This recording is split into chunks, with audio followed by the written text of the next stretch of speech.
A very good evening to you, and thank you so much for joining us for this edition of Spectrum, live on Radio 1 FM 90. Radio 1 is also broadcasting via its website, which is www.radio1fm90.com. On that website, there's an icon with the word Listen Live. You click on that icon and you'll be able to listen to this radio station from anywhere across this globe. The same applies to the different radio listening apps where Radio 1 is also present. You look for TuneIn, AfroMobile, UTV channel, Radio Garden, and Stream Afrique. Download any of those from the Google Store of your smartphone. Look for Radio 1 FM 90, and you'll be able to listen to us. We have also the other option of listening to us via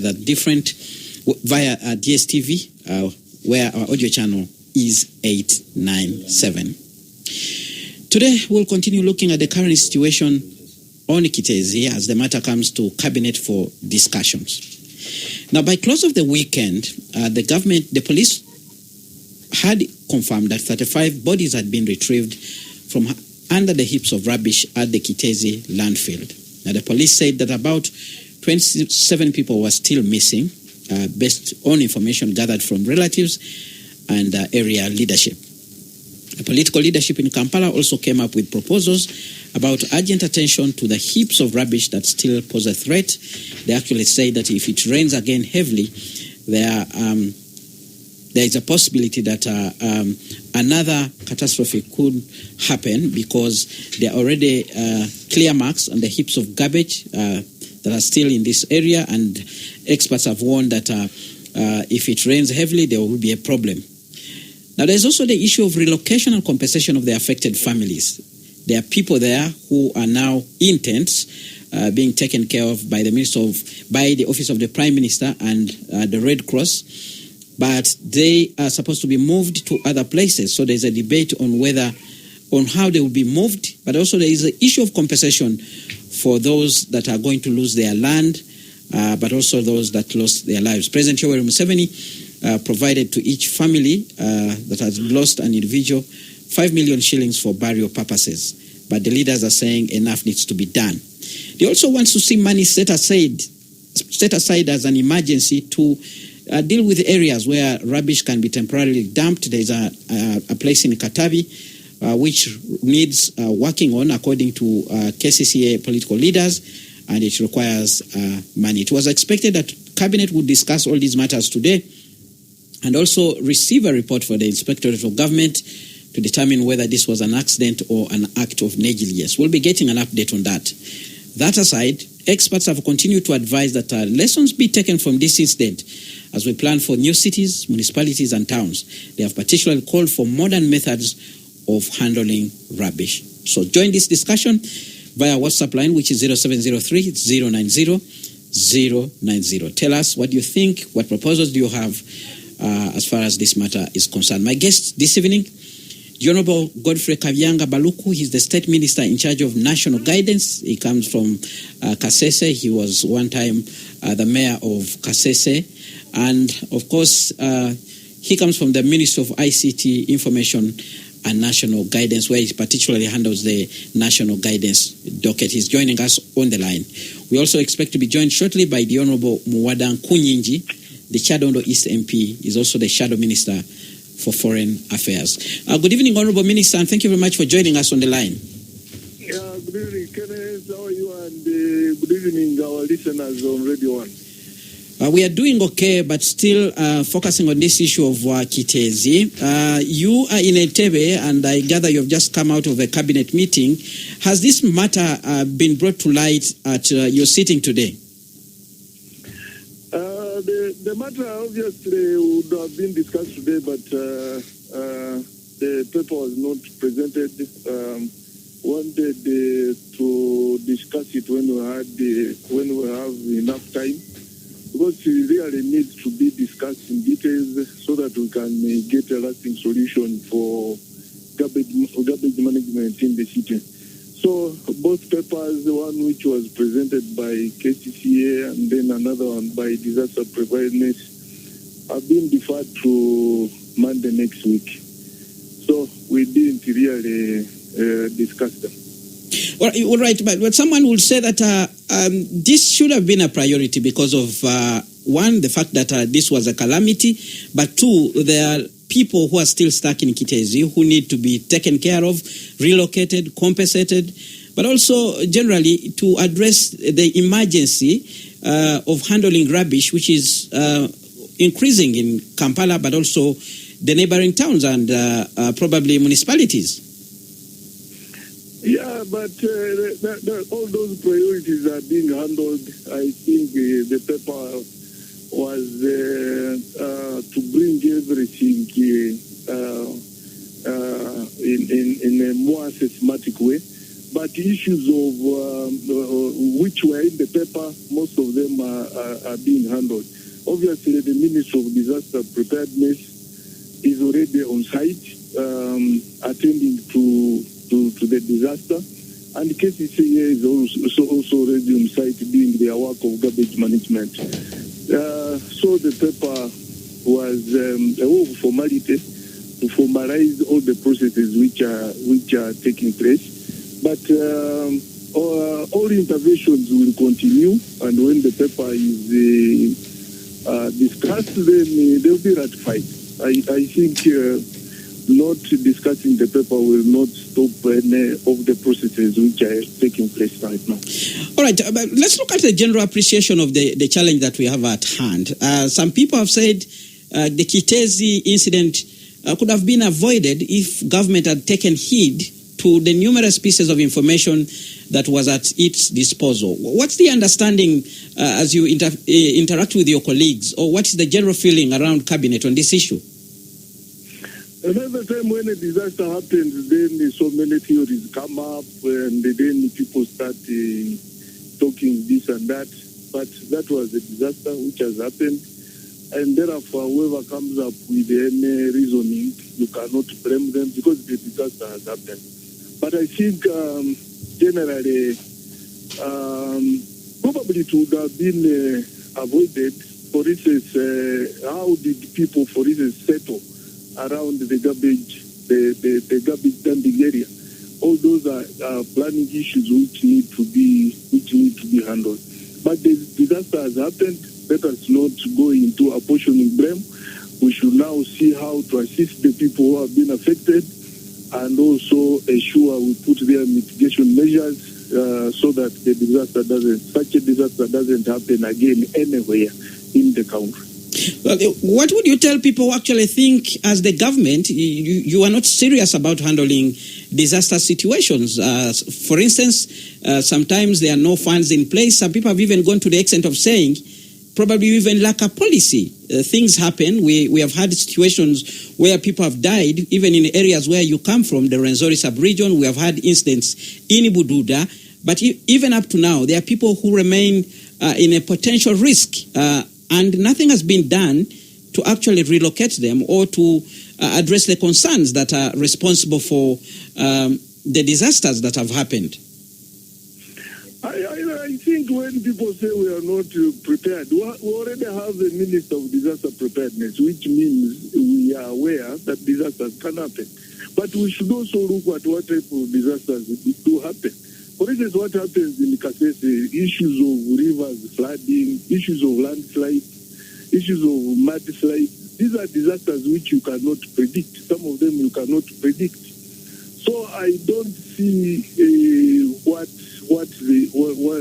the complaint is. That's why we have a Ministry of Disaster Preparedness. If the disaster happens, something which is unexpected, they react immediately. That already is preparedness. But obviously, if there are any disasters which are avoidable, that's when probably government should be blamed or any authority should be blamed. But most of these disasters are unpredictable. They can happen anytime, and therefore you cannot blame government. For instance, you can't blame government that lightning has killed people. You can't. You cannot. So on this one of Kiteezi, which was predictable, because the Lord Mayor Erias Lukwago and other experts have actually told us, they warned you about this incident and said that landfill should have been closed 10 years ago. So this one, very many people are saying shouldn't even be treated as an accident. It was a calamity in waiting. Are you ready to take responsibility? But how can Lord Mayor Kwago say he won't us? He won't who? He's the one in charge of Kampala Capital City Authority. No, actually, Kampala Capital City Authority under the law, the Kampala Capital City... Who did he warn? Why didn't you prepare for that? Well, Kampala Capital City Authority is currently under the central government, which also appropriates the resources needed to attend to such issues, including the landfill. But it is also managed by the mayor, the road mayor. There is a road mayor with the council, with the staff. So why should he blame government? That should be a joint, collective responsibility. Him as the road mayor and us as central government. So, but the Kiteezi incident is another disaster, which really we didn't expect to happen like that. It's true. I have also I've read reports. I have heard people say they had warned the government and the like. But this has happened. I think now what we can do is to look for a lasting solution for that Kiteezi disaster. Because if I can ask, how did people build around the dumping ground? How? All those are planning issues which should have been sorted out by the authorities concerned. All right. What about somebody saying that, look, probably these people need to be relocated for now, and maybe they need compensation to be moved away, compensation for the land, and maybe compensation for those that perished. You know, when you talk about 35 people dying, some people are saying this should not just be left there. There has to be some sort of accountability on the part of the people who actually neglected their duty.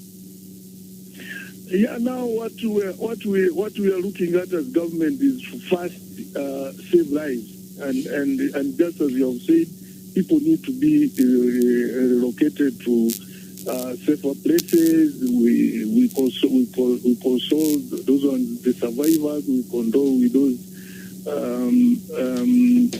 those who lost their dear ones, and then we can look at the bigger picture later on. But right now we are still responding to the most urgent issues of resettling the people and seeing that people are comfortable. But automatically, issues of compensation will come in, issues of relocating people to safer places will also come in. I think that's why now we are going to discuss the comprehensive paper, cabinet paper. All right. Spectrum on Radio 1 FM 90 on the line. I'm joined by the Honorable Minister Godfrey Kabyanga, State Minister in charge of National Guidance. We expect to be joined by the Honorable Muwada Nkunyinji, Kyadondo East MP, Shadow Minister for Foreign Affairs. He's the MP representing the area where this calamity happened, that is Kiteezi. Now, Honorable Minister, let's look at the issue of planning. You talked about planning, and we know as a country, we have this trend of urbanization. Very many towns coming up, very many municipalities, and of course the cities that we have. So far, we have 10 new cities. In terms of planning, as a government, what lessons do you pick from this kind of situation? I think it is something which I have talked about for over 10 years now as the mayor of the former mayor of the municipality. And even now as a minister, I strongly advocate that government we should look for funds to finance the physical development plans of all urban authorities which are coming up, whether it's a municipality, whether it is a city, whether it is a town council. Most of these urban authorities don't have physical development plans. Some of them which are town councils, they had designed one as a town council, and when they were upgraded to municipal status, they have not upgraded their physical development plan. There are so many things which have changed. They have not redesigned. So this issue of people coming up with the development in a hazard way is very, very disastrous. So I strongly believe as government we need to look for funding so that we really finance urban authorities to develop very good physical development plans so that activities are really development is done according to what the planners have designed. Because if, for instance, we had a very robust plan, the people wouldn't have settled around the dumping ground. I don't want to call it a landfill because it's not. So it doesn't qualify to be. So people wouldn't have settled around that place. At least there would have the enforcement officers would have told them to do otherwise. Otherwise, in most of the towns, we just find mixture of development of activity in the same place. But in most of the modern towns, things are planned very well. There is a place where you meet churches, a place for shopping malls, a place for schools. But here you find a church in the middle of a residential area. They are praying, they have overnight prayers. So it's really a bit of a disorganized way of doing things, of urban development. We should also be, we should also know that this country is getting urbanized very fast. I think it's predicted that probably by 2050, around 60% of the total population in Uganda will be staying in urban areas. So that one needs proper and robust urban planning. All right, but with that also comes the issue of funding, because without funding, most of the plans actually that are being put forward may not actually be attended to. Let's use the example of decentralization. The districts that we have here in the country, in the country already, the level of funding that they receive from the center has crippled the service delivery. And we are coming up with these urban centers. We are coming up with these cities and every. Are we matching this creation with funding, money that can actually help these people to, these authorities to actually do their work properly? Yeah, that's what I'm saying. When it comes to districts and the creation of districts, sub-counties, the rural local government, they are totally different. But when it comes to urban authorities, it is really something which should be looked out very, very seriously. Planning is very, very important in any urban authority, and therefore we need to take a deliberate action to see how we can get funds. If we really got funds to work on the infrastructure in the municipalities under USMI, I think as government we need to look for funding. We ensure we fund urban authorities to design very good physical development plans. So that really the towns can be well planned and designed, and people can know what to do, what, where. All right. Honorable Minister, do hold the line. I now want to bring in the Honorable Muwada Nkunyinji, the Kyadondo East MP, Shadow Minister for Foreign Affairs, who has just walked in studio now. Good evening, Honorable. Thank you very much for joining us. Good evening, and good evening to the listeners. Right, you were the member of parliament representing this area where this calamity occurred. Bring us to speed. How is the situation now? What is happening on the ground? I think it is sad that the rescue efforts have delayed. We had hoped that the rescue would be done day and night, but actually only happens during the day. Is that still a rescue after almost a full week? I will call it so in terms of Uganda, because that's the best Uganda government could offer. In terms of response, just 7 kilometers from the many innocent souls are suspected to be still lying under the garbage. some have been retrieved. Even those that had been listed by police and government, they have not successfully managed to retrieve their bodies or them alive, at least as of now, apart from a few. Indeed, hundreds are being housed at a rescue tent at Kiteezi playground. I'm just from there. Of course, various Ugandans continue to bring. Who settled there? Who came first? Because then we'll be able to tell who actually is encroaching. The landfill itself was named after Kiteezi. Kiteezi is a parish. Rusanja is a village. There's Kitetika village. There's also Masoli parish. You know, the landfill covers more than 50 acres. It's a very huge chunk of land. But the same land was acquired by buying from neighbors. Indeed, the landfill was gazetted for use in 1996. Kiteezi and Rusanja existed way back. The naming of Kiteezi and Rusanja was not after the land.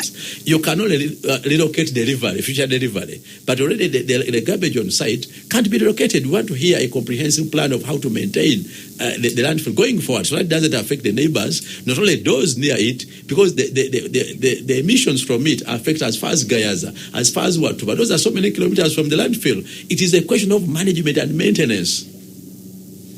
All right, Spectrum on Radio 1 FM 90. That's the voice of the Honorable Nkunyinji Muwada, representing the people of Chadondo East, where the calamity of Kiteezi fell. Honorable, let me ask you, your quick assessment of this situation. Was this situation avoidable? Because that's also one of the most important things that we need to look at in order to take lessons and move forward. You know, I've heard from government and specifically KCCA peddling positions that they needed money, they needed to have more money to manage the landfill. But you know, those are reckless positions by a government entity. As a matter of fact, it's like driving a car and they tell you the brakes are faulty. You don't continue driving.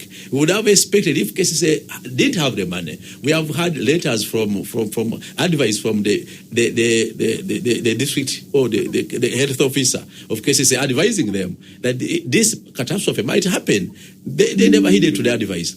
We have personally, I petitioned since 2021. I petitioned Parliament and I used to put the Prime Minister on task that one, the landfill is poorly managed. Just a few months ago, not less, around 6 months ago, water from the landfill was flooding into people's houses. I petitioned Parliament, I petitioned KCCA. We actually went on ground with the Deputy ED of Kampala, with the State Minister for Kampala. They saw, and by then the flooding was being caused by trenches, the trenches. We demanded that them station stand by engineers to manage the landfill. Two, competent persons who can manage the landfill, and as well, if they were cautious, there would be competent persons on ground to even alert neighbors in case of any catastrophe or any danger. But there was no alert. There was no technical person on site. So the landfill was poorly mismanaged.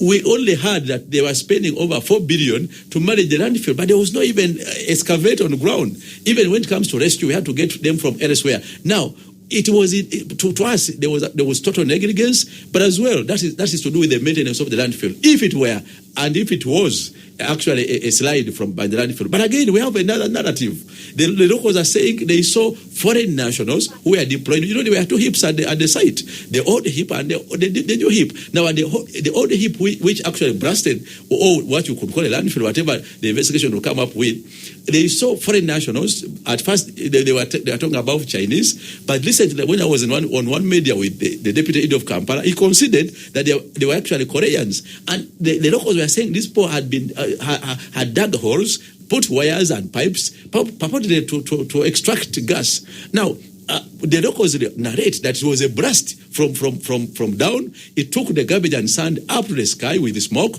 Then later it landed on people's houses. A slide could not overlap storage houses. Right. So the narratives are actually different. Okay. Now, when it comes to avoidability, it depends on what the investigations will come up with. Right. If it was actually the work of these foreign nationals who are extracting gas and it was an explosion, then can we call it an accident? Right. If it was a slide, and KCCA was duly warned and in advance, can we call it an accident? All right. I believe it is total negligence. It was partly intentional, and there's no care there's no care in terms of livelihood, and we are very, very saddened as locals and as Ugandans. All right, let's go for a break now. When we return, we'll bring in the Honorable Minister who is on the line to respond to some of the issues that Honorable Kunyinji Mwada has put forward. But we'll also continue to hear from Kunyinji some of the major asks, some of the major demands they are making as the opposition and leaders from that particular area. Stay tuned, Radio 1 FM 90. Spectrum continues after this break. Spectrum on Radio 1 FM 90. Spectrum on Radio 1 FM 90. Well, thank you so much for staying with us on Spectrum, live on Radio 1 FM 90. We are looking at the current situation on Kiteezi as decisions are taken on the best way forward, looking at what happened so far.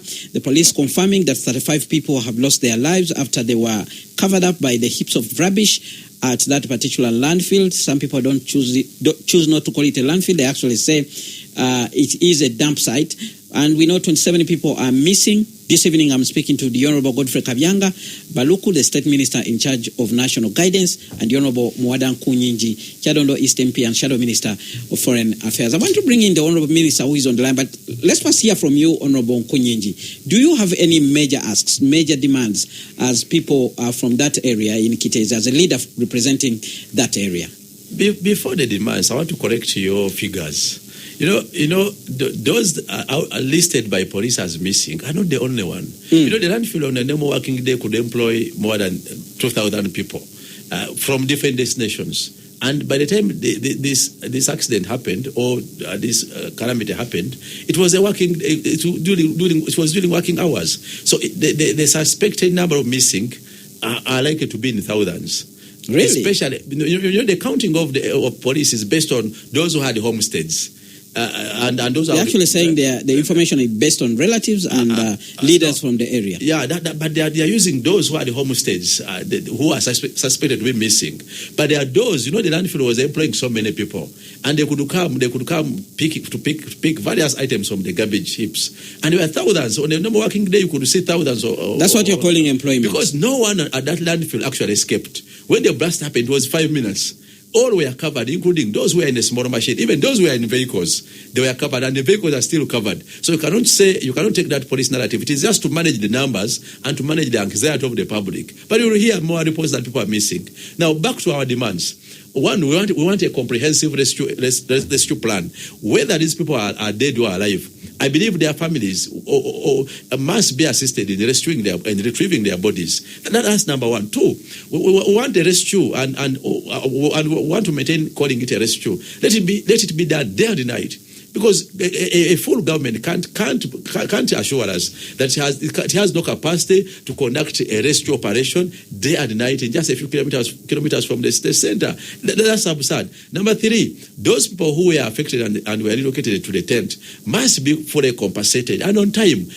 Let them go back and live meaningful life, full life. Why should they be dragged to stay in a tent for longer? Government must acknowledge its mistake, apologize, and make good the loss, especially what can be made good. Like computing and compensating those who had businesses and were affected, those who were renting and all their property were destroyed, those who had houses and their houses were destroyed, let them be compensated. And three, for those who they claim to be in the buffer zone, in the risky ranges, let them be contacted formally. Let there be a comprehensive evaluation. Let them be compensated. Instead of relocating them and pushing them to the tent, those they think are in the risky ranges, let them be compensated and they relocate. They can buy elsewhere. If government is committed to compensating these people, I believe we will have a good working terms and in terms of a better settlement and a quicker settlement than focusing on the tent. The tent is actually being managed by Red Cross. But even when you reach there, when you inquire the agreement, the Ministry for Disaster has not supported those people well. And that's the office of the Prime Minister. Their contract with the Red Cross can only offer the affected families a mat and some beddings and maybe some food, but largely the food has been brought in by volunteers. We want to see realistic and regular support to those people in the tent, but as well, people cannot be in a tent for the rest of their lives. Some are aged already. You want them to die in the tents? Let them be compensated. They restart their life elsewhere. All right. But as well, when it comes to when it comes to the younger ones, let them be assisted to, first of all, secure alternative education and as well resettle with their families. But there is also another category that has been denied access to the tent. There are those who come to parade to wait for their bodies of their relatives who are not being allowed at the tent, but they are traveling from distant places. Let them be also assisted and supported. But as well, there are those who are chased away from the camp.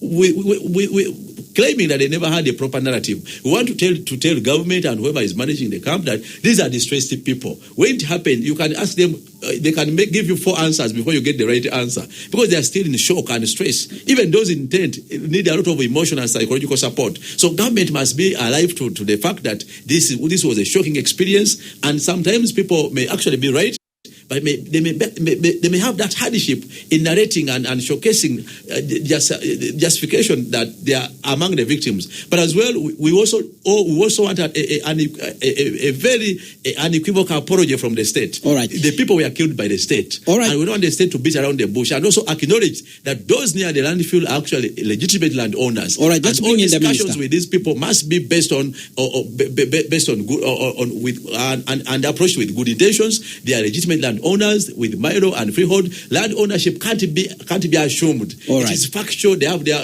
evidence. Let's get the response from the minister. Honorable Minister, you've heard from Honorable Nkunyenji Mwada here. So many demands that are being made, but of particular interest, there are issues to do with relocation and compensation of people, government accepting culpability and apologizing to the people that this is on your hands as the government for failure to do remedial steps, to undertake remedial steps that would actually ensure that this kind of calamity does not happen. Your response to this?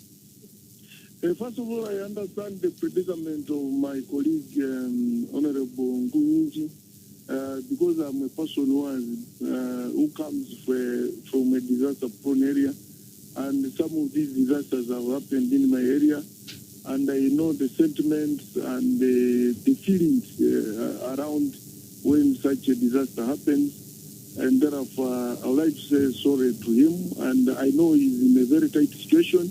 His people are expecting him to do much more than he is doing now. And the demands which is putting forward are genuine demands. I cannot now refute them. But what I would like also to be to put very clear, what I don't agree with him is the assertion that the state kills the people. No, the state cannot. The government can't kill its own people. This was a disaster that happened and people died. And I don't think the state is happy or government is happy that its own people have died. So that one I don't agree with completely. And also, I also want to say, let all these other demands which he has put forward, let us now concentrate on ensuring, first of all, we complete the restitution mission. I don't think we still expect lives in that shift, but at least we should get the bodies of those people who might be buried under the rubbish. And then after that, investigations are going on. Let us wait. When the investigations are completed, we shall know who is culpable or not. But right now, let us not go into that, because there are people who are suffering in the tent, as you are saying. There are people who are still waiting for their dear ones to be rescued, and we should not work on the emotions. Let us try by all means to see that those people who are in tents, those people who are displaced, at least get some little comfort. And then those ones who still have their dear ones buried in the pit, and rescue those bodies. Then later, when the investigations are completed, we shall find out who was accountable. And I strongly believe if there was any negligence on the side of KCCA or government, people should be brought to book, because this is a very big calamity. It just go like that. People, if there was any wrongdoing on the side of the management of KCCA or central government, someone should really be able to answer. But right now, let us concentrate on the rescue mission. Let us concentrate on assuring those people who have been rescued at least settled. Just as you said, they even need some psychosocial support because they must have gone through a lot of trauma. But what I can assure everybody, all listeners and my colleagues, is that government is working tirelessly day and night to see that really we can rescue these people and we can settle all this. The issues of compensation, the issues of relocation will come, but let us first concentrate on rescue. I think that would be my thing, and I would like everybody to be calm. Let us work together. In the districts, I don't know in KCCA how it works, but in the districts we have the disaster committee, and it is chaired by COW. So I don't know the disaster committee who chairs it. And normally the disaster committee works with the OPM, and that is the Ministry of Disaster Preparedness, to really work on some of these modalities. But I don't know. I haven't looked at the KCCA Act. I don't know how it works. But I strongly believe probably the executive director is the chairperson of the disaster committee. If my colleague can work with them, then probably all these things can be documented. Because for us at the district level, we document all those concerns, and then we present them to office of the Prime Minister. And most of them are normally sorted, because even in Kasese, people were given land, were relocated. So that one happened. It will not be me. And I think at this time, what we need is to be calm and first rescue lives and settle lives. All right, Honorable Minister, we have some comments coming in, and Honorable Nkunyigi Mwada will also request you to take note. We have a comment coming in from Henry who says, if we transferred the survivors to Dundu and then we widen the Kiteezi landfill, we can support reforestation by banning charcoal trade, and we open up garbage reuse as a source of energy to cook in homes, since 100% of homes rely on Sigiri. Now, the Dundu he's referring to is actually the land where KCCA was planning to construct a new landfill or modern facility to house the rubbish dumping, system. But the people there are actually opposed to that particular idea. Honorable Minister, looking at the plans of the government, are we likely to move into a modern way of handling garbage? Is this something that you're thinking about? Yeah, there were so many proposals that had been mooted around developing that Kiteezi. At one time, there were investors who wanted to produce power out of garbage. And there is also another company which wanted to make briquettes out of the garbage. Garbage now is not. In most of the countries now, it's not garbage. It's a resource that can be used to produce so many other products that can be used mainly in the energy sector. So what is coming out is there are so many companies which were interested in doing so many things around that Kiteezi to utilize that garbage as a very profitable resource. But I think the red tape within government is what caused the delay. Otherwise, this disaster wouldn't have happened. It's true, I've also heard the stories of some investor who came there and started digging the garbage heaps. I don't know how far true is that. All those are things which government is investigating. But I have listened to radio talk shows. I've read in so many media reports about that. But all those are things which will be investigated. But that Kiteezi is a very, very good resource that this can be turned into several energy sources. All right, Honorable Nkunye Jimwada, a proposal there by a listener that the people who are in Kiteezi should be moved to Dundu, the land where KCCA planned originally to send the garbage. That's why they planned to send the garbage after closing the landfill at Kiteezi. What's your take on that? First of all, these you know, when it comes to any proposal for a resettlement, you don't decide where someone goes, especially for those who had their own legitimate ownership in land. If there is an agreement for compensation, let them be compensated and they choose where to go. Ndundu our people are not interested in Ndundu or Dundu, whatever it is. Equally, it should not be used as an excuse. People are asking, if you want to close the landfill, why don't you focus on managing and maintaining it so that it is safer for the neighborhood? You won't need even to go into the stress of relocation or compensation. If you focus on managing the landfill and compensating those few are affected. If it is closed up and you have another alternative land like Ndundu or elsewhere, why don't you go and manage that? So that this one you only focus on maintaining it, so that it's no longer of effect to the neighborhood. So the discussion must be wider, not only focusing on squeezing our people to relocate or to vacate. And you cannot choose as a must that you must leave Wachiso now. That's within Kampala Metropolitan to Ndundu, wherever it is. I haven't seen positive responses from our people. They're actually refusing any proposal for Ndundu.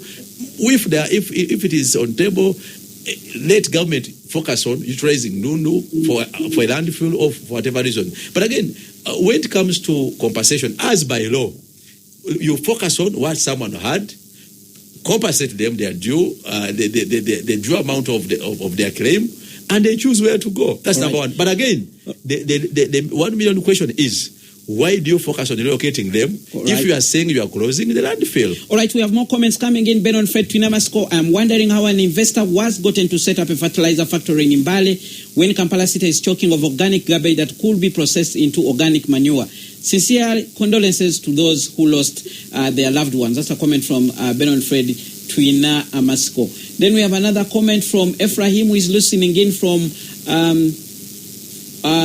Nampunge. He says, if the government and KCCA are saying that the garbage blast was an accident, whom should we blame for the loss of people's lives? The government is not caring.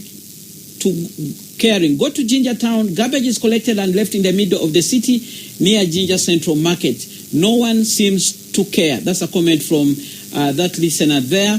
And then let me see. We have another comment from Henry. I already read this particular comment. But very quickly, let's hear the responses from you, Honorable Minister, and also give us your closing remarks as we come to the end of this discussion. Thank you very much, Kenneth. I've had the comments. Like, an accident is an accident. So, I just as I've told you, we don't know who we should blame for the accident till we make thorough investigation. And obviously, when it comes to relocating people, you must discuss with the affected people. It's not an issue of just relocating. There will be discussions with those affected people. Just as Honorable has said, my colleague in the studio, you cannot just relocate anybody by force. And when that happens, some people go back to the original place. So you must always negotiate with them. But what I would like to assure our listeners and the Honorable is that we shall come to that stage. We shall come to that stage, but let us first concentrate on rescue. When someone who said that why put a fertilizer factory in Tororo when there's garbage here, our garbage problem, that garbage you see there, getting fertilizer out of it is a bit complicated. garbage management starts from generation, and then dumping, and then transportation, and then to the dumping ground. But the generation at home and the way we collect garbage, if you look at that one in Kiteezi, most of it is plastic. So when you want to make fertilizer, mainly it comes from the biodegradable. But the non-biodegradables can't make fertilizer. So you do a lot of sorting, which is a bit expensive. But all those are ways of utilizing garbage into something productive. All those are things which can be looked at. But what I can say now is to send my condolences through the Honorable MP to the affected people in Kiteezi, and also to tell them that government is equally saddened by the death of their own people, and also assure people that they should be calm. Government is doing everything possible to see that they are settled, they are rescued, and also to assure my MP that this time it is not politics, it's not about parties, it is about rescuing lives, and it's about resettling the people of Uganda. So let us not politicize anything, let us work together to see that we rescue these people and resettle them. All right, let's hear from you, Honorable Nkunyinji Mwada, as we come to the end of this. Your response to some of the things that have been put across, but also your closing remarks.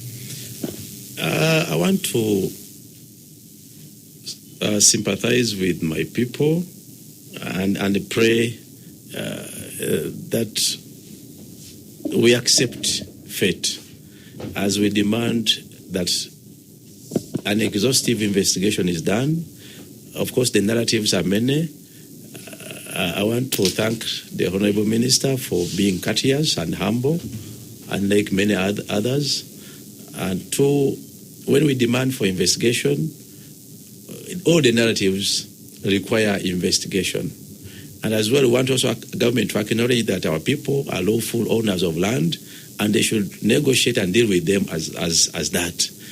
And when it comes to rescue, we are still calling for all possible deployment in terms of rescue machinery, personnel, so that the excavation can be accomplished and done in the shortest time possible before the bodies of our people decompose, at least for the victims, for those who died, to get a decent burial, and for their families to really have a feeling that at least we have buried ours, not buried by the garbage. That would be a sad memory for them, and to be a very sad memory for even their children. As well, when it comes to compensation, we are praying that government, these are people who are now reporting to Red Cross. Their details, they are listed. We know some may have lost their documentation, but some have. And with the time, they can be well documented. If it is compensation, let the government talk about compensation. When it comes to liability, the Honorable Minister was in denial that it is investigation to determine who is responsible.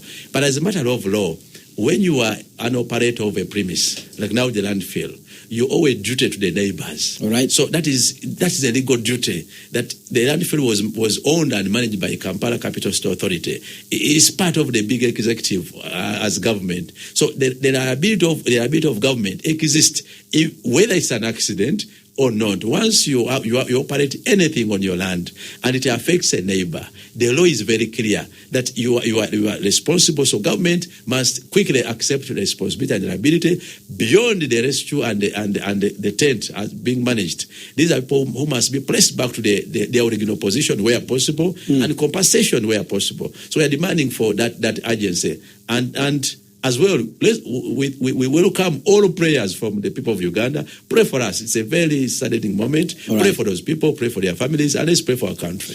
All right. I must thank you, Honorable Nkunyinji Mwada, and the Honorable Godfrey Kavyanga, State Minister in charge of National Guidance, for accepting to be on this show and sharing with dear Ugandans. Thank you very much, dear Ugandans, for tuning in and sharing with us during this discussion. I've been your host, Kenneth Lukwago Anderson. Up next, we have the news in English with Miss Josephine Dagano. Thereafter, we'll have the Soul Train with BB Jr.